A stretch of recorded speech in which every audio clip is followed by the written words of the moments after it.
ከምን አይነት ጉድ እንዳወጣሽኝ እንኳን አታውቂም። እኔ ለባሌ ምንም አደርጋለሁ። አሁን ምን እንዳደርግልሽ እንደምትፈልጊ ብቻ ንገሪኝ። የምፈልገው ምን መሰለኝ?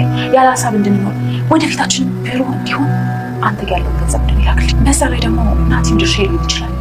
እሱን ተውና የእናቴን ድርሻ ብሎ መጠየቅ አይቀርም። ሁሉንም ነገር አደርግልሻለሁ ደስ እያለኝ። በአንድ ድንጋይ 3 ወፍ። አለምዬ አንቺ መልካም ሰው አይቁመና ብላሽ አለምዬ። እስከማውቀው ክፉ አይደለም። ለማንም ክፉ ሆኖ አላውቅም። ሄጄ አንገቷን አንቄ እንዳተነፈስ ማለት አይሆንም። ተውት። አለም ተዳሽል ልትሄጂ ነው? ለትሁት ደውይላት። ትሁት ምንድን ነው? ሞታለች። ስቃይ ቀራል። ነገ ቀብር ስንት ሰዓት እንደሆነ ደውላ እንዳይቀር። ሄጄ አፈር ሳለብሳት ደግሞ ይበልጥ ደስ ይለኛል። በነገራችን ላይ መሞቷን ነው ሁሉም ሰው የሚያውቀው። ስለዚህ ከሁለት ሰው በላይ አጽናኝ የላቸው። ይገባታል። ሌላ በደል የበደለችሽ እኮ ነው የምትመስለው። አይ አይደለም። ይሄው አንተና እኔ አንድ ነን ብዬ ነው። ልክ ነሽ። እኔ ግን ቤት ላገኛት ፈልጋለሁ።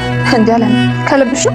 እሷ እኮ ልትገልሽ ነበር። አውቃለሁ ግን አልሞትኩም። እና ትጨርሰሽ ምን ሆና ከኔ ጋር እንደዚህ እንደተያያዘች ልጠይቃት ፈልጋለሁ። አለሜ መልሱ እኮ አይጠቅምሽም። ታዲያ ሰው እንዴት ከመሬት ተነስቶ ሰውን ደጋግሞ ይገለዋል? ሄሎ አዎ አለሜ ተቀበረች። አሁን 4 ሰዓት። እንዴ ብጠራሽ ምን ይጠቅማል? እሺ ቤት ነን ነው። ሊመጡ ነው ግን አባዬ ቢገሉኝስ? እኔ አካባቢ ላይ ነው የምጠብቀው። እሱ ሽጉጡ ራስ ሲደርሰኝ 2 ጊዜ ተኩስበት። በነገራችን ላይ ለቅሶ ሳይሆን ሰርግ ምን ይሄድ ይመስለኝ። ይሄ እኮ ትልቅ ሰው ነው። እንግዳ ይመጣል እዚህ ቤት። ግን እንግዶቹ ምንም ማናገር አይቻልም። ወይ እንዲገባኝ አድርገሽ ንገሪኝ። ይቅርታ ቀብር ሳንደርስ ለቀብር ይደረሳል ማለቴ። ቤቲና አቶ ገዙ አለም ሞታለች ብለው እነሱ በደስታ ውስጥ እየተራጩ ሲደሰቱ ከቆዩ በኋላ አባባ ቤት ለቅሶ ለመድረስ ሲሄዱ የጠበቁት ሳይሆን ያልጠበቁት ነገር ጠበቃቸው።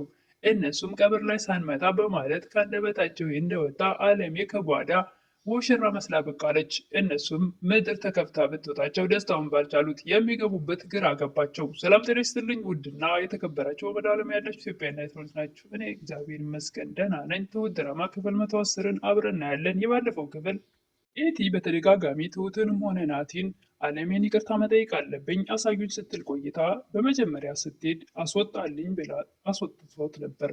ነገር ግን በድጋሚ ማንም በሌለበት ሂጂ አሁን ቤቱን ታውቂዋለሽ ስላላት ናቲ ስለፈቀደ ወደዛ ቤት በመሄድ ትሁትና ናቲም ዘና እያሉ ራሳቸውን ጊዜ እያሳለፉ ነበር።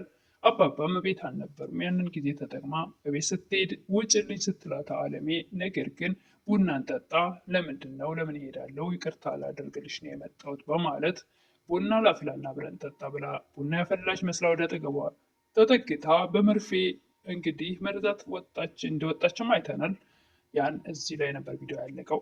ቀጣዩ ክፍል እንግዲህ አባባ ደርሰው ልክ ስትወጣ በእርግጥም ደርሰውባታል። ደግሞ አንድ ነገር ብትሆን እንኳን አባባ አይተዋት ነበር። በነገራችን ላይ አባባ ደርሰዋል። ልክ አጥቅታ ስትወጣ እሳቸውን በር ላይ ሲገቡ ነገር ግን አልያዟትም። ምክንያቱስ የአለሜን ጉዳት ነው ያዩት። ሩጠው እሳቸው አለሜ ጋር ነበር የሄዱት። ወዲያውኑ ወደ ሆስፒታል ወስደውላት ሕክምና ስለተደረገላት ደግሞ ብዙዎቻችን ያልነው ነገር ነበር። አባባ ደርሰው ሕክምና ካልወሰዷት አለሜ በህይወት ላትኖር ትችላለች ብለን ነበር። ደስ የሚለው ነገር አባባ እንደተባለው ወስደው ሕክምና ስላገኘች በሰዓቱ ልትተርፍ ችላለች ማለት ነው። ደስ ይላል። አለሜም ሆነች ልጇ ቅስማቸው ሳይስበር እሷ እንኳን በህይወት ከሌለች የለችም። ነገር ግን ልጇ አይደለም ልጇ ትሁትና አባባ ብዙ መስዋዕትነት ስለከፈሉ በጣም ይጸጸቱ ነበር። ነገር ግን ደስ የሚለው ነገር አባባ ቶሎ ደርሰው ድናለች አለሜ። እጅግ በጣም ደስ ይላል።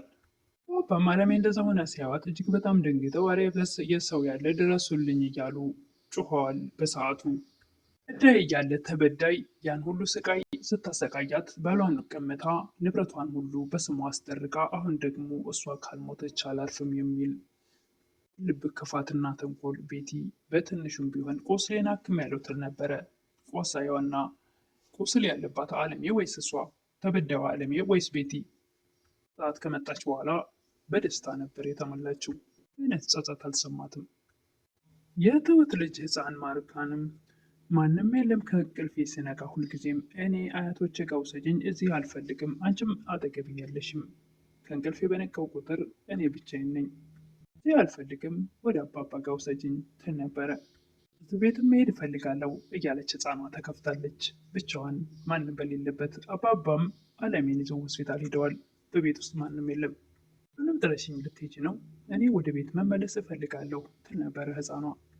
አቶ ገዙም ውስኪውን እየተራጨ ከቤቲ ጋር አለምዬ መልካሟ ሴት እያለ እያሾፈ እያፌዘ የውሸት እንደ ሰቅሶና ሳቅ እየቀላቀለ ያፌዝና ይቀልድ ነበር። አልበደለች ታታሪዋ መልካሟ ሚስቱ የልጅነቱ ሰርታ ሁሉ ንብረት ላስረከበችው አለሜ ከቤቲ ጋር ያፌዝባት ይቀልድባት ነበር። በሞቷ ሞተች ብሎ ይደሰት ነበር። አለሜም ታከማ ሕክምናውን አግኝታ ወደ ቤት ስትመለስ ለልጇ ለናቲ እባክህ ምንም እንዳትነግረው ትል ነበር ለአባባ። አባባም በእርግጥም ጠንቃቃና ጎበዝ ሰው ናቸው። እሷም ይሄን ነገር ካወቀ ልጇ ሄዶ የሆነ ችግር እንዳይፈጥር ራሱንም እንድታጣው ስላልፈለገች የተፈጠረውን ነገር እንዲያውቅ አልፈለገችም። እኔ በጭንቀት ልፈነዳ ነው፣ ምንድነው የተፈጠረው አለሜ ስትላት፣ እባክሽን እኔ ለማንም ሰው እስካውቀው ድረስ ክፉ አይደለሁም፣ የሰራሁት ክፋት ነገር የለም። ነገር ግን እኔ እንዲኖር የሚፈልግ የለም እንድሞት እንጂ። በተደጋጋሚ ተወሰድ ጨቀጨቃት አለሜ። ቤቲ መታ የሆነ ነገር ወጋችኝ፣ ተው ብያችሁ ነበረ፣ ፈልግም ብዬ ነበር። እሱም እዚህ ይዟት መጣ። ቤቱንም ማሳያት። ተወት የሞተች ነበር እኮ አለሜ፣ በጣም ይቅርታ አድርጊልኝ ትል ነበረ።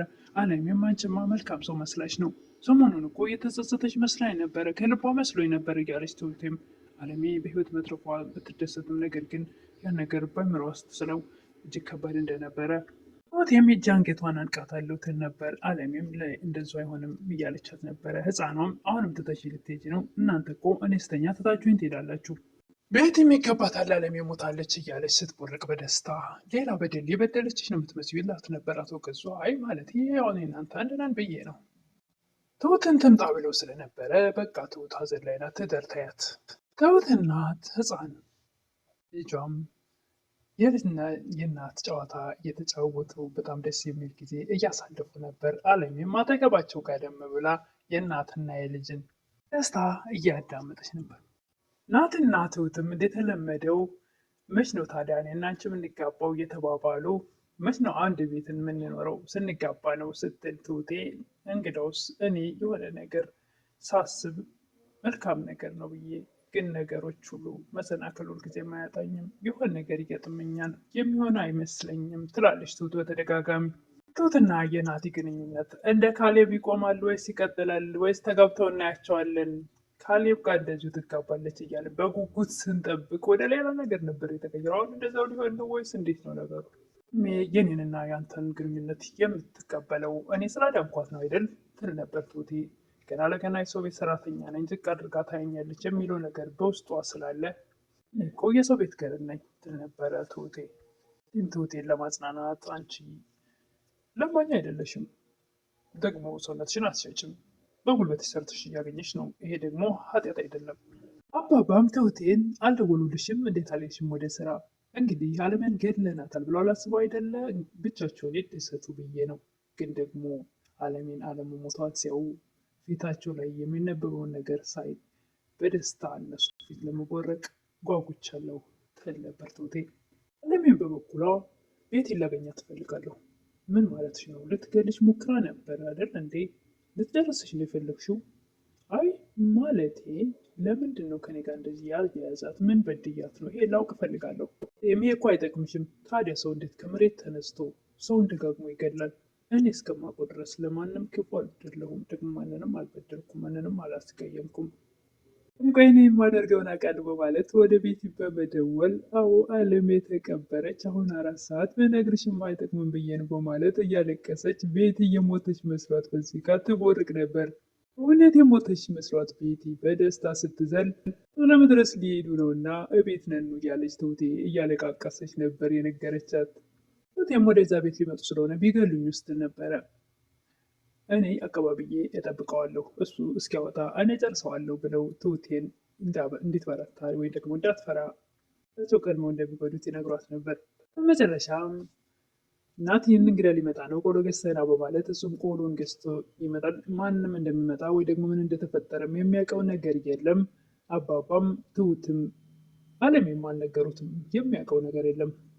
ተዘገጃጅተው ፏ ብለው አለሜ ሙሽራ መስላ እነሱ ወይኔ አለሜ ለቅሶ እያሉ ቀብር ሳንደርስ እያሉ አቶ ገዙና ቤቲ እነሱ አለሜ ከጓዳ ሙሽራ መስላ በስተ መጨረሻ ብቅ ስትል እነሱ መርር ተሰንቅጠ ብትወጣቸው መቼስ ደስታውን አልቻሉትም።